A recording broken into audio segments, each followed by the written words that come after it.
ornate marble groups by Giambologna. Commissioned by Francesco de' Medici in Florence, it was later presented to King Charles I in 1623. Originally belonging to Consuelo, Duchess of Manchester, this stunning tiara was inspired by the style of pre-Revolution France. The porcelain vase marks perhaps the greatest achievement by the English potter and manufacturer Josiah Wedgwood, a duplicate of a Roman cameo vase. This UFO-like chair has a curious Cold War history. Its West German manufacturer illicitly sold plastics technology to an East German factory. In return, the socialist factory produced about 14,000 of these chairs. Husband and wife Lebensky and Brichtova are two of the most important figures in modern glassmaking. This piece perfectly illustrates their pioneering technique of mould melting. Mentioned in Shakespeare's Twelfth Night, this 11 by 10 foot wide bed was originally made as a marketing ploy to attract travellers to one of the inns at Ware. This Buddha represents the perfect one.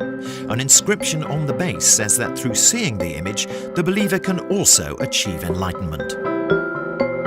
The Daydream is one of the last major oils executed by Rossetti before his death. The model is Jane Morris, who at the time was involved in an illicit love affair with the painter.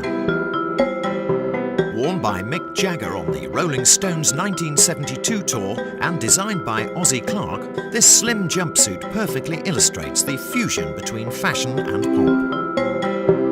This massive column is cast from an original made for the Roman Emperor Trajan around 100 AD. It was made to celebrate his victory over the tribes on the Danube. The engineer Isambard Kingdom Brunel is here shown against the backdrop of the chains that were used to launch the ship he designed, at the time the largest ship afloat. This jewel was given to Sir Thomas Heneage by Elizabeth I.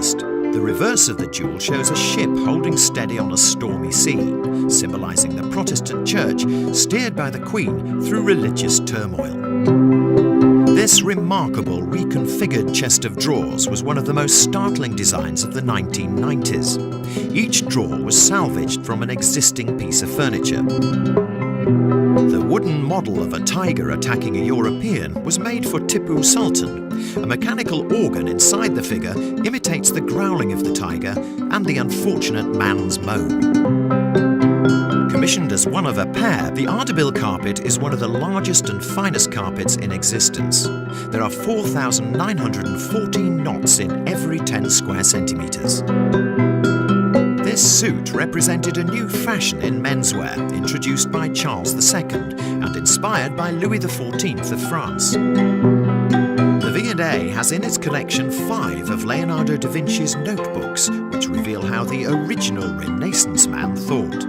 They contain some of his most complex and challenging designs. Best known for creating settings which have a strong sculptural quality, set designer Ralph Koltai dates his interest in reflective material to this design for the National Theatre's As You Like It. This unique candlestick is a masterpiece of English metalwork. The dense decoration includes men and monsters in combat, illustrating the struggle between light and darkness. William Morris famously said, "Have nothing in your house that you do not know to be useful or beautiful." The V&A has the largest collection of his work in the world.